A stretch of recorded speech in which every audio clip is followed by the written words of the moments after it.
بہت پیسہ دے دیا اللہ نے اضافی تو پھر بنا لو, ادھر ادھر ضائع ہو جائے گا, چلو اپنا مکان بنا لو, ورنہ مکان بیوقوف لوگوں کا کام ہے. مجھے سب سے زیادہ ضرورت ہے اپنے مکان کی, کیونکہ میرے تو بچے بھی ماشاءاللہ ہول سیل کے حساب سے اور گھر بھی, مجھے ضرورت نہیں. مسافر خانہ ہے یار, آپ کہہ سکتے ہو بچے کہاں جائیں گے, پھر آپ مر گئے تو یہ تو کرایہ کون تمہارا باپ دے گا. یہ کراچی میں تو ہر بات میں باپ کو لے آتے ہیں بیچ میں. تو بھائی اللہ نے اضافی پیسہ دیا تو کوئی پراپرٹی بنا کے چھوڑ جاؤ, وہ بیچ کے کر لیں گے کچھ. کہ مگر کرائے پہ رہنے کا جو مزہ ہے وہ اپنے مکان میں مزہ نہیں ہے. کرائے میں رہنے کا مزہ ہے کہ واٹ لگاؤ اس کے مکان کی. حقیقت اپنے مکان کا نلکا بھی ٹوٹتا ہے نا, غم ہوتا ہے. مالک مکان نے کروڑوں روپے لگا کے گھر بنایا, تم تھوڑا سا کرایہ دے کے اس میں انجوائے کرو. کئی سال کرایہ دیتے رہو گے, اس کے کروڑوں روپے پورے نہیں ہوں گے, اور تمہاری ایج پوری ہو جائے گی اور تم قبر میں چلے جاؤ گے. پھر تم بولو گے خام خواہ میں نے کروڑوں روپے لگا کے اپنا ذاتی مکان میں خرچ کیا, مجھے کیا پتا تھا اتنے تھوڑے سے دن رہنا ہے. تو ہم تو جب بھی گھر میں جاتے ہیں ہم یہی سوچتے ہیں پتہ نہیں کل صبح اٹھیں گے نہ اٹھیں. کیا خیال ہے زندہ رہیں کہ نہ رہیں؟ ابے ان دیواروں سے کیا دل لگانا ہے یار, کیا دل لگانا ہے اینٹوں سے. میری اینٹ ہے, میری ٹائل ہے, بھاڑ میں جائے تیری اینٹ. زندگی ہے کتنی تھوڑی, بہت زیادہ جی لیے 80 سال نکال لیں گے. بول تو پراٹھے جس اسپیڈ سے ہم کھا رہے ہیں مجھے نہیں لگتا میں 80 سال تک رہوں گا. صحیح ہے نا. ہم کہتے ہیں پراٹھے کھا کے مر جانا, یہ بغیر پراٹھوں کے 80 سال تک زندہ رہنے سے بہتر ہے. اللہ بچائے. ویسے جب مرنے لگتا ہے پھر آدمی یہ نہیں سوچتا, کہتا ہے یار خیر وہ ہے. ایک آدمی کہتا تھا اللہ زندگی سے موت ہی بہتر ہے. بار بار کہتا تھا تو کوئی درخت پہ چڑھ کے کسی نے رسی پھینک دی اور یہ اس نے رسی دیکھی دعا مانگ رہے ہیں اللہ زندگی سے موت ہی بہتر ہے. تو جب پھندا دیکھا نا اس نے, یہ کیا ہے, اوپر سے آواز آئی اے میرے بندے میں اللہ ہوں, میں نے تیری دعا سن لی ہے, تو یہ پھندا گلے میں ڈال میں کھینچ لوں گا اوپر. تو کہتے ہیں اللہ یہاں تو کوئی مذاق بھی نہیں کر سکتا. تو بہرحال زندگی کا کوئی بھروسہ ہے. بہت جی لی 80 سال جی لیں گے تو 80 میں کتنا ٹائم رہ گیا, ایسے ٹھک ٹھک ٹھک ٹھک کر کے ٹائم گزرتا ہے, اور وہ بھی بہت ہی مشکل ہے. اگلے سال کا بھروسہ نہیں ہے یار. کیا میرا مکان, میری گاڑی, میری سے بیوی ہونی چاہیے. اس میں آدمی غیرت کا تقاضا یہ ہے کہ اس میں یہ باتیں نہ کرے. باقی مکان مالک کا ہو, رہے گا کون, ہم رہیں گے. یہ تو فائدہ ہے نا, پیسہ اس کمبخت نے لگایا, بے وقوف نے, رہ کون رہا ہے, مزے آپ اڑا رہے ہو. صحیح ہے نا. اور کرایہ دار دیکھو مالک مکان کے گھر کی جو واٹ لگاتے ہیں اس کا اپنا مزہ ہے, لگانی نہیں چاہیے, لیکن وہ ساری ریپیئرنگ وہ کر رہا ہوتا ہے. اور پھر لوگ کہتے ہیں وہ نکال دے گا تو کہاں جائیں گے, کوئی بات نہیں اگلی گلی میں چلے جاؤ. وہ بھی مسافر خانہ, یہ والی گلی, وہ والی بھی, وہاں سے بھی لاش اٹھے گی ایک دن جنازہ, وہاں سے بھی. بلکہ کرائے کے گھر میں اور آسانی ہے کہ جہاں چاہو رہو. اب دیکھو میرے پاس آپشن ہے, میں لاہور میں جا کے رہوں, کہ میں فیصل آباد میں جا کے رہوں, کہ میں اسلام آباد میں جا کے رہوں. میرے پاس آپشن ہے. جن کا ذاتی گھر ہے ان کو تو بیچنے میں اتنا ٹائم لگے گا. ہم نے ادھر نوٹس دیا بھائی ہم جا رہے ہیں, اور پتلی گلی سے نکل لو. مسافر خانے چلتے پھرتے ہی مر جاؤ گے بھائی.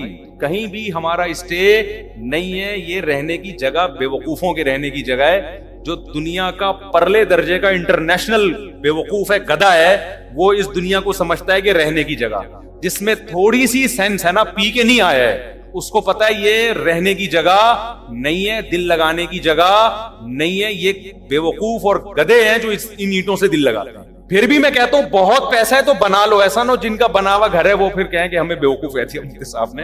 ان کے بارے میں میں تعویل کرتا ہوں کہ ان کے پاس اتنا پیسہ تھا کہ انہوں نے کھا بھی لیا, پی بھی لیا, شادیاں بھی ہو گئی, بچے بھی ہو گئے. اب ان کو سمجھ میں نہیں آ رہا ہے, انہوں نے کہا چلو گھر بنا لیتے ہیں. اس کا فائدہ یہ ہوگا کہ بچوں کے کام آ جائے گا پراپرٹی. حدیث میں یہ ترغیب ہے کہ اگر اللہ نے آپ کو پیسہ دیا, نہیں دیا تو ٹینشن نہ لو, اللہ پہ توکل کرو, اللہ نے آپ کو کھلایا, بچوں کو بھی کھلائے گا. لیکن صحیح حدیث ہے اگر اللہ نے پیسہ دیا ہے تو پھر حدیث میں ترغیب ہے بچوں کے لیے چھوڑ کے جاؤ, بچوں کو لاوارث مت کرو. کچھ اتنا تھوڑا بہت بچا لیں بچوں کے لیے. اس کا طریقہ ہے پلاٹ لے کے ڈال دیں. سمجھتے ہو, پلاٹ لے کے ڈال دیں, اس کی قیمت زیادہ تیزی سے بڑھتی ہے. جب آپ مریں گے تو وہ بہت اوپر جا چکا ہوگا, بچوں کے کام آ جائے گا. تو ورنہ بعض دفعہ ایسا ہوتا ہے کہ بچے رل رہے ہوتے, پاؤں میں پہننے کی چپل نہیں ہوتی ان کے. تو اگر اللہ نے مال دیا ہے تو پھر بچوں کے لیے کچھ آپ کو بنا کے جانا پڑے گا. سمجھتے ہو؟ تو اس نیت سے کوئی کر لے تو ٹھیک ہے. یہ پتہ نہیں کہاں سے بات آئی تھی, یہ سوال پوچھا کیا تھا, ہم نکل کی در کو لی. کاروبار کا وظیفہ ہے, مکان کا وظیفہ تو میں نہیں بتاؤں گا, ذاتی مکان ضرورت ہی نہیں ہے. کیا کاروبار کے لیے میں وظیفہ بتا دیتا ہوں. وہ وظیفہ یہ ہے کہ صبح اٹھ کے جاگنگ کرو, پہلے تو فجر کی نماز پڑھو, پھر جاگنگ کرو, پھر پٹھان اٹھ کے 2 پراٹھے کھاؤ. اس سے آپ کو ملے گی موٹیویشن. جب کاکڑ دنہ ہو جائے گا. کاکڑ دنہ سمجھتے ہو؟ نئے نئے لوگ آتے رہتے ہیں, پرانے بور ہو جائیں گے. دیکھو قوالی جب شروع ہوتی تھی نا, شروع میں آرام آرام سے چلتا ہے, قوالی میں آرام آرام سے چلتا ہے نا, ایک ہی سر میں ہوتے ہوتے پھر کاکڑ دنہ ایک دم جوش میں آتا ہے. تو کاکڑ دنہ کا مطلب یہ ہوتا ہے ایک دم ہٹو بچوں کام ہو جائے اور ایک دم طبیعت میں جوش آ جائے. تو صبح فجر کی نماز پڑھو, پھر اس کے بعد کرو طبیعت سے جاگنگ, خوب پسینہ نکالو. پراٹھے نہیں کھاؤ, جو مرضی کھانا ہے کھا لو. اس تو ہو جائے گا, کیا ہو جائے گا, کاکڑ دنہ. آپ کی اسپیڈ بڑھ جائے گی. پھر آپ پلاننگ کرو میں نے کرنا کیا ہے, اور تہجد میں 2 رکعت پڑھ کے اللہ سے دعا بھی مانگ لو کہ اللہ مجھے رزق دے. حدیث میں آتا ہے اللہ تعالیٰ رات کے آخری حصے میں آسمان دنیا پہ آ کے کہتے ہیں حل من مسترزق ارزق لا، کوئی ہے روزی طلب کرنے والا میں اس کو روزی دوں. وظیفوں میں ٹائم ضائع کرنے کے بجائے اس وقت 2 رکعت پڑھ کے اللہ سے کیا مانگ لو؟ روزی مانگو.